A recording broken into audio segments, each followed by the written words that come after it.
প্রিয় বন্ধুরা, আসসালামু আলাইকুম। এই যে দেখুন আমার কবুতর।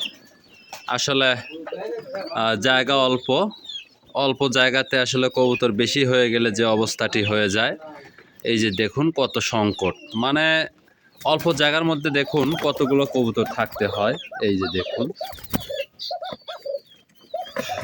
অবশ্যই কবুতরের কিন্তু জায়গা লাগে বড়, কারণ এক এক জোড়া কবুতরের জন্য অনেকগুলো জায়গা লাগে। কিন্তু আমার বর্তমানে এখন সেরকম কোনো শেড তৈরি করা নেই, যার কারণে এই যে দেখুন অল্প জায়গা, খুবই ছোট অল্প জায়গার মধ্যে এই যে এতগুলো কবুতর। কিন্তু এই যে তো আসলে বলার কিছু নেই। এই যে দেখুন সবগুলো কবুতর কিভাবে জরাজীর্ণ করে থাকে। এই যে আপনাদেরকে আমি দেখাই।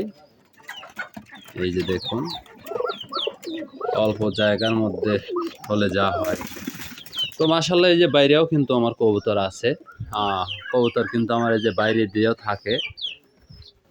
কবুতর সবগুলো কিন্তু আসলে এখানে না, আসলে কবুতরের কিন্তু জায়গা লাগে প্রচুর। তো যাই হোক, আমার ভিডিওগুলো আপনাদের ভালো লাগে কিনা জানি না। যদি ভালো লাগে অবশ্যই লাইক কমেন্ট শেয়ার করে দিবেন, আর আমার চ্যানেলটি সাবস্ক্রাইব করে দিবেন। সকলের প্রতি শ্রদ্ধা ও ভালোবাসা রইল। সকলেই ভালো থাকুন, সুস্থ থাকুন।